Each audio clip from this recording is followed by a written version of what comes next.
ಅಣ್ಣ ಹಲೋ. ನಮಸ್ತೆ ಅಣ್ಣ. ಅಣ್ಣ ನಮಸ್ತೆ, ನಮಸ್ತೆ. ಯಾರು ಮೈಲಾರಿ ಅವರಾ ಮಾತಾಡೋದು? ಹಾಂ ಅಣ್ಣ ಮೈಲಾರಿನಿ. ನಾನು ಅರ್ಜುನ್ ಅಂತೇಳಿ ಮಾತಾಡ್ತಾ ಇದ್ದೀನಿ, ಅಂಬೇಡ್ಕರ್ ಸೇವಾ ಸಮಿತಿ ಯೂತ್ ಪ್ರೆಸಿಡೆಂಟ್ ಗುಲ್ಬರ್ಗ ಅಂತ ಮಾತಾಡ್ತಾ ಇದ್ದೀನಿ ಬ್ರದರ್. ಅಣ್ಣ ನಮಸ್ತೆ ಅಣ್ಣ. ನಮಸ್ತೆ. ಇಲ್ರಿ ಮೈಲಾರಿ ನಾವು ಹಾಂ. ನಿಮ್ಮ ಮೇಲೆ ಒಂದು ದೊಡ್ಡ ಅಭಿಮಾನಿಗಳು. ತಾವು ಒಳ್ಳೆ ಸಾಂಗ್ ಹಾಡ್ತೀರಾ, ತಮ್ಮ ಮೇಲೆ ಎಷ್ಟೋ ಗೌರವ ಇಟ್ಕೊಂಡಿವಿ ನಾವು. ಅಣ್ಣ ದಯವಿಟ್ಟು ಕ್ಷಮಿಸ್ರಿ ಅಣ್ಣ, ಯಾಕಂದ್ರೆ ಅದು ನಾನು ಉದ್ದೇಶಪೂರ್ವಕವಾಗಿ ಮಾಡಿದ್ದಲ್ರಿ. ನಾ ಮಾತಾಡುವಂಥ ಸಂದರ್ಭದೊಳಗೆ ಅಂದಿನ್ರಿ ಅಣ್ಣ, ನಾ ಅಂದಿಲ್ಲ ಅಂತ ನಾ ಹೇಳಿಲ್ರಿ ಅಣ್ಣ. ಅಲ್ರಿ ಬ್ರದರ್, ನೀವು ಬಾಯ್ ಬಿಟ್ರೆ ನಾವು ಬಾಬಾ ಸಾಹೇಬರ ಅಭಿಮಾನಿಗಳು, ಬಾಬಾ ಸಾಹೇಬರ ತತ್ವ ಸಿದ್ಧಾಂತಗಳು ಪಾಲನೆ ಮಾಡ್ತೀವಿ ಅಂತ ಹೇಳ್ಕೊಂಡು ತಿರ್ಗಾಡ್ತೀರಿ. ಹಾಂ ನೀವು ಒಂದು ಸ್ಟೇಜ್ ಮೇಲೆ ಓಪನ್ ಆಗಿ ಮಾತಾಡ್ತೀರಿ ಅಂದ್ರೆ ನೀವು ಅಲ್ಲಿ ಏನ್ರಿ ಬ್ರದರ್ ಮೇಲ್ನೋಟಕ್ಕೊಂದು ಒಳಗಡೆ ಒಂದು ಅಂತಂದ್ರೆ. ಅಣ್ಣ ನಿನ್ನೆ ದೊಡ್ಡ ಕಾರ್ಯಕ್ರಮ ರೀ ಅಣ್ಣ, ಸುಮಾರು 10,000 ರಿಂದ 15,000 ಜನ ಸೇರಿದ್ರಿ ಅಣ್ಣ. ಹೌದ್ರಿ ನಾನು ಗೊತ್ತು ಅದು ಕಾರ್ಯಕ್ರಮ. ನಿನ್ನೆ ಕಾರ್ಯಕ್ರಮದೊಳಗನ ಸ್ಟೇಜ್ ಮೇಲೆ ಅಣ್ಣ ಈ ತರ ಒಂದು ಕಾರ್ಯಕ್ರಮದೊಳಗೆ ಹಿಂಗಾಗಿತ್ತು. ನಾನು ಈ ತರ ಒಂದು ಮಾತು ಹೇಳಿದ್ದೆ, ಸ್ಪಷ್ಟನೆ ಮಾತಾಡೋ ಸಂದರ್ಭದೊಳಗೆ ಮಾತಾಡಿದ್ದೆ. ದಯವಿಟ್ಟು ತಾವೆಲ್ಲರೂ ನನಗೆ ಅದನ್ನ, ನಮ್ಮ ಜೈ ಭೀಮ್ ಸಮುದಾಯದ ಗೆಳೆಯರ ಬಳಗದವರು, ತಾಯಂದ್ರು, ಹಿರಿಯರು, ತಾವೆಲ್ಲರೂ ನನಗೆ ಕ್ಷಮಿಸ್ಬೇಕು ಅಂತ ನಿನ್ನೆ ನನ್ನ ಒಂದು 15-20 ಸಾವಿರ ಜನ ಕುಡಿತೀರಿ ಅಣ್ಣ ಕಾರ್ಯಕ್ರಮದಾಗ ರೀ. ಬರೀ ಜೈ ಭೀಮ್ ಸಮುದಾಯದವರೆಲ್ಲ ಬ್ರದರ್, ಬಾಬಾ ಸಾಹೇಬ್ರ ಡಾಕ್ಟರ್ ಬಾಬಾ ಸಾಹೇಬ್ ಅಂಬೇಡ್ಕರ್ ಅಭಿಮಾನಿಗಳು ಯಾರೇ ಆಗಿರ್ಲಿ, ನೀವು ಈ ಮಾತಿಂದ ನಿಮ್ಮನ್ನ ಖಂಡನೆ ಮಾಡೇ ಮಾಡ್ತೀವಿ. ಬಟ್ ದಯವಿಟ್ಟು ಬ್ರದರ್ ನೀವು ದಯವಿಟ್ಟು ಅಣ್ಣ ಇದೊಂದ್ ಸರಿ ಕ್ಷಮಿಸ್ರಿ ಅಣ್ಣ, ಮತ್ತೆ ಈ ತರ ತಪ್ಪ ಆಗದೆ ಇರೋಂಗ ನೋಡ್ಕೋತೀನಿ. ಅಣ್ಣ ನಮಸ್ತೆ ಅಣ್ಣ. ಅಣ್ಣ ನಮಸ್ತೆ. ಯಾರು ಮೈಲಾರಿ ಅವರಾ ಮಾತಾಡೋದು? ಹಾಂ ಅಣ್ಣ ಮೈಲಾರಿನಿ. ನಾನು ಅರ್ಜುನ್ ಅಂತೇಳಿ ಮಾತಾಡ್ತಾ ಇದ್ದೀನಿ, ಅಂಬೇಡ್ಕರ್ ಸೇವಾ ಸಮಿತಿ ಯೂತ್ ಪ್ರೆಸಿಡೆಂಟ್ ಗುಲ್ಬರ್ಗ ಅಂತ ಮಾತಾಡ್ತಾ ಇದ್ದೀನಿ ಬ್ರದರ್. ಅಣ್ಣ ನಮಸ್ತೆ ಅಣ್ಣ. ನಮಸ್ತೆ.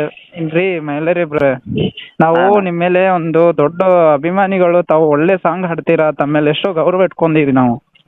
ದಯವಿಟ್ಟು ಕ್ಷಮಿಸ್ರಿ ಅಣ್ಣ, ಯಾಕಂದ್ರೆ ಅದು ನಾನು ಉದ್ದೇಶಪೂರ್ವಕವಾಗಿ ಮಾಡಿದ್ದಲ್ರಿ. ನಾ ಮಾತಾಡುವಂಥ ಸಂದರ್ಭದೊಳಗೆ ಅಂದಿನ್ರಿ ಅಣ್ಣ, ನಾ ಅಂದಿಲ್ಲ ಅಂತ ನಾ ಹೇಳಿಲ್ರಿ ಅಣ್ಣ. ಅಲ್ರಿ ಬ್ರದರ್, ನೀವು ಬಾಯ್ ಬಿಟ್ರೆ ನಾವು ಬಾಬಾ ಸಾಹೇಬರ ಅಭಿಮಾನಿಗಳು, ಬಾಬಾ ಸಾಹೇಬರ ತತ್ವ ಸಿದ್ಧಾಂತಗಳು ಪಾಲನೆ ಮಾಡ್ತೀವಿ ಅಂತ ಹೇಳ್ಕೊಂಡು ತಿರ್ಗಾಡ್ತೀರಿ. ನೀವು ಒಂದು ಸ್ಟೇಜ್ ಮೇಲೆ ಓಪನ್ ಆಗಿ ಮಾತಾಡ್ತೀರಿ ಅಂದ್ರೆ ನೀವು ಅಲ್ಲಿ ಏನ್ರಿ ಬ್ರದರ್ ಮೇಲ್ನೋಟಕ್ಕೊಂದು ಒಳಗಡೆ ಒಂದು ಅಂತಂದ್ರೆ. ಅಣ್ಣ ನಿನ್ನೆ ದೊಡ್ಡ ಕಾರ್ಯಕ್ರಮ ರೀ ಅಣ್ಣ, ಸುಮಾರು 10,000 ರಿಂದ 15,000 ಜನ ಸೇರಿದ್ರಿ ಅಣ್ಣ. ಹೌದ್ರಿ ನಾನು ಗೊತ್ತು ಅದು ಕಾರ್ಯಕ್ರಮ. ನಿನ್ನೆ ಕಾರ್ಯಕ್ರಮದೊಳಗನ ಸ್ಟೇಜ್ ಮೇಲೆ ಅಣ್ಣ ಈ ತರ ಒಂದು ಕಾರ್ಯಕ್ರಮದೊಳಗೆ ಹಿಂಗಾಗಿತ್ತು. ನಾನು ಈ ತರ ಒಂದು ಮಾತು ಹೇಳಿದ್ದೆ, ಸ್ಪಷ್ಟನೆ ಮಾತಾಡೋ ಸಂದರ್ಭದೊಳಗೆ ಮಾತಾಡಿದ್ದೆ. ದಯವಿಟ್ಟು ತಾವೆಲ್ಲರೂ ನನಗೆ ಅದನ್ನ, ನಮ್ಮ ಜೈ ಭೀಮ್ ಸಮುದಾಯದ ಗೆಳೆಯರ ಬಳಗದವರು, ತಾಯಂದ್ರು, ಹಿರಿಯರು, ತಾವೆಲ್ಲರೂ ನನಗೆ ಕ್ಷಮಿಸ್ಬೇಕು ಅಂತ ನಿನ್ನೆ ನನ್ನ ಒಂದು 15-20 ಸಾವಿರ ಜನ ಕುಡಿತೀರಿ ಅಣ್ಣ ಕಾರ್ಯಕ್ರಮದಾಗ ರೀ.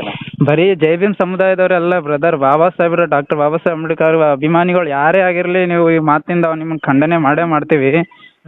ಬಟ್ ದಯವಿಟ್ಟು ಬ್ರದರ್ ನೀವು ದಯವಿಟ್ಟು ಅಣ್ಣ ಇದೊಂದ್ ಸರಿ ಕ್ಷಮಿಸ್ರಿ ಅಣ್ಣ, ಮತ್ತೆ ಈ ತರ ತಪ್ಪ ಆಗದೆ ಇರೋಂಗ ನೋಡ್ಕೋತೀನಿ.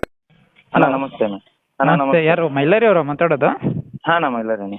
ನಾನು ಅರ್ಜುನ್ ಅಂತೇಳಿ ಮಾತಾಡ್ತಾ ಇದ್ದೀನಿ, ಅಂಬೇಡ್ಕರ್ ಸೇವಾ ಸಮಿತಿ ಯೂತ್ ಪ್ರೆಸಿಡೆಂಟ್ ಗುಲ್ಬರ್ಗ ಅಂತ ಮಾತಾಡ್ತಾ ಇದ್ದೀನಿ ಬ್ರದರ್. ಅಣ್ಣ ನಮಸ್ತೆ ಅಣ್ಣ. ನಮಸ್ತೆ.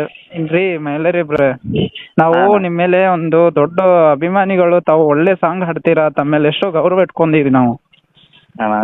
ಕ್ಷಮಿಸ್ರಿ ಅಣ್ಣ, ಯಾಕಂದ್ರೆ ಅದು ನಾನು ಉದ್ದೇಶಪೂರ್ವಕವಾಗಿ ಮಾಡಿದ್ದಲ್ರಿ. ನಾ ಮಾತಾಡುವಂಥ ಸಂದರ್ಭದೊಳಗೆ ಅಂದಿನ್ರಿ ಅಣ್ಣ, ನಾ ಅಂದಿಲ್ಲ ಅಂತ ನಾ ಹೇಳಿಲ್ರಿ ಅಣ್ಣ. ಅಲ್ರಿ ಬ್ರದರ್, ನೀವು ಬಾಯ್ ಬಿಟ್ರೆ ನಾವು ಬಾಬಾ ಸಾಹೇಬರ ಅಭಿಮಾನಿಗಳು, ಬಾಬಾ ಸಾಹೇಬರ ತತ್ವ ಸಿದ್ಧಾಂತಗಳು ಪಾಲನೆ ಮಾಡ್ತೀವಿ ಅಂತ ಹೇಳ್ಕೊಂಡು ತಿರ್ಗಾಡ್ತೀರಿ.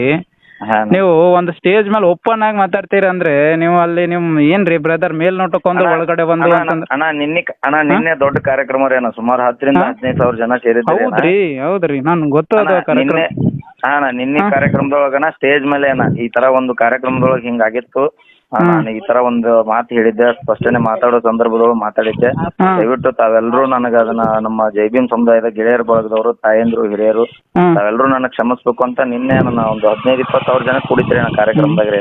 ಬರೀ ಜೈ ಭೀಮ್ ಸಮುದಾಯದವರೆಲ್ಲ ಬ್ರದರ್, ಬಾಬಾ ಸಾಹೇಬ್ರ ಡಾಕ್ಟರ್ ಬಾಬಾ ಸಾಹೇಬ್ ಅಂಬೇಡ್ಕರ್ ಅಭಿಮಾನಿಗಳು ಯಾರೇ ಆಗಿರ್ಲಿ, ನೀವು ಈ ಮಾತಿಂದ ನಿಮ್ಮನ್ನ ಖಂಡನೆ ಮಾಡೇ ಮಾಡ್ತೀವಿ. ಬಟ್ ದಯವಿಟ್ಟು ಬ್ರದರ್ ನೀವು ದಯವಿಟ್ಟು ಅಣ್ಣ ಇದೊಂದ್ ಸರಿ ಕ್ಷಮಿಸ್ರಿ ಅಣ್ಣ, ಮತ್ತೆ ಈ ತರ ತಪ್ಪ ಆಗದೆ ಇರೋಂಗ ನೋಡ್ಕೋತೀನಿ. ಅಣ್ಣ ನಮಸ್ತೆ ಅಣ್ಣ. ಅಣ್ಣ ನಮಸ್ತೆ. ಯಾರು ಮೈಲಾರಿ ಅವರಾ ಮಾತಾಡೋದು? ಹಾಂ ಅಣ್ಣ ಮೈಲಾರಿನಿ. ನಾನು ಅರ್ಜುನ್ ಅಂತೇಳಿ ಮಾತಾಡ್ತಾ ಇದ್ದೀನಿ, ಅಂಬೇಡ್ಕರ್ ಸೇವಾ ಸಮಿತಿ ಯೂತ್ ಪ್ರೆಸಿಡೆಂಟ್ ಗುಲ್ಬರ್ಗ ಅಂತ ಮಾತಾಡ್ತಾ ಇದ್ದೀನಿ ಬ್ರದರ್. ಅಣ್ಣ ನಮಸ್ತೆ ಅಣ್ಣ. ನಮಸ್ತೆ. ಇಲ್ರಿ ಮೈಲಾರಿ ನಾವು ನಿಮ್ಮ ಮೇಲೆ ಒಂದು ದೊಡ್ಡ ಅಭಿಮಾನಿಗಳು. ತಾವು ಒಳ್ಳೆ ಸಾಂಗ್ ಹಾಡ್ತೀರಾ, ತಮ್ಮ ಮೇಲೆ ಎಷ್ಟೋ ಗೌರವ ಇಟ್ಕೊಂಡಿವಿ ನಾವು. ಕ್ಷಮಿಸ್ರಿ ಅಣ್ಣ, ಯಾಕಂದ್ರೆ ಅದು ನಾನು ಉದ್ದೇಶಪೂರ್ವಕವಾಗಿ ಮಾಡಿದ್ದಲ್ರಿ. ನಾ ಮಾತಾಡುವಂಥ ಸಂದರ್ಭದೊಳಗೆ ಅಂದಿನ್ರಿ ಅಣ್ಣ, ನಾ ಅಂದಿಲ್ಲ ಅಂತ ನಾ ಹೇಳಿಲ್ರಿ ಅಣ್ಣ. ಅಲ್ರಿ ಬ್ರದರ್, ನೀವು ಬಾಯ್ ಬಿಟ್ರೆ ನಾವು ಬಾಬಾ ಸಾಹೇಬರ ಅಭಿಮಾನಿಗಳು, ಬಾಬಾ ಸಾಹೇಬರ ತತ್ವ ಸಿದ್ಧಾಂತಗಳು ಪಾಲನೆ ಮಾಡ್ತೀವಿ ಅಂತ ಹೇಳ್ಕೊಂಡು ತಿರ್ಗಾಡ್ತೀರಿ. ನೀವು ಒಂದು ಸ್ಟೇಜ್ ಮೇಲೆ ಓಪನ್ ಆಗಿ ಮಾತಾಡ್ತೀರಿ ಅಂದ್ರೆ ನೀವು ಅಲ್ಲಿ ಏನ್ರಿ ಬ್ರದರ್ ಮೇಲ್ನೋಟಕ್ಕೊಂದು ಒಳಗಡೆ ಒಂದು ಅಂತಂದ್ರೆ. ಅಣ್ಣ ನಿನ್ನೆ ದೊಡ್ಡ ಕಾರ್ಯಕ್ರಮ ರೀ ಅಣ್ಣ, ಸುಮಾರು 10,000 ರಿಂದ 15,000 ಜನ ಸೇರಿದ್ರಿ ಅಣ್ಣ. ಹೌದ್ರಿ ನಾನು ಗೊತ್ತು ಅದು ಕಾರ್ಯಕ್ರಮ. ನಿನ್ನೆ ಕಾರ್ಯಕ್ರಮದೊಳಗನ ಸ್ಟೇಜ್ ಮೇಲೆ ಅಣ್ಣ ಈ ತರ ಒಂದು ಕಾರ್ಯಕ್ರಮದೊಳಗೆ ಹಿಂಗಾಗಿತ್ತು. ನಾನು ಈ ತರ ಒಂದು ಮಾತು ಹೇಳಿದ್ದೆ, ಸ್ಪಷ್ಟನೆ ಮಾತಾಡೋ ಸಂದರ್ಭದೊಳಗೆ ಮಾತಾಡಿದ್ದೆ. ದಯವಿಟ್ಟು ತಾವೆಲ್ಲರೂ ನನಗೆ ಅದನ್ನ ನಮ್ಮ ಜೈ ಭೀಮ್ ಸಮುದಾಯದ ಗೆಳೆಯರ ಬಳಗದವರು, ತಾಯಂದ್ರು, ಹಿರಿಯರು ತಾವೆಲ್ಲರೂ ನನಗೆ ಕ್ಷಮಿಸ್ಬೇಕು ಅಂತ ನಿನ್ನೆ ನನ್ನ ಒಂದು 15-20 ಸಾವಿರ ಜನ ಕೂಡಿಸ್ರಿ ನನ್ನ ಕಾರ್ಯಕ್ರಮದಾಗ ಏನ. ಬರೀ ಜೈ ಭೀಮ್ ಸಮುದಾಯದವರೆಲ್ಲ ಬ್ರದರ್, ಬಾಬಾ ಸಾಹೇಬ್ರ ಡಾಕ್ಟರ್ ಬಾಬಾ ಸಾಹೇಬ್ ಅಂಬೇಡ್ಕರ್ ಅಭಿಮಾನಿಗಳು ಯಾರೇ ಆಗಿರ್ಲಿ, ನೀವು ಈ ಮಾತಿಂದ ನಿಮ್ಮನ್ನ ಖಂಡನೆ ಮಾಡೇ ಮಾಡ್ತೀವಿ. ಬಟ್ ದಯವಿಟ್ಟು ಬ್ರದರ್ ನೀವು ದಯವಿಟ್ಟು ಅಣ್ಣ ಇದೊಂದ್ ಸರಿ ಕ್ಷಮಿಸ್ರಿ ಅಣ್ಣ, ಮತ್ತೆ ಈ ತರ ತಪ್ಪ ಆಗದೆ ಇರೋಂಗ ನೋಡ್ಕೋತೀನಿ.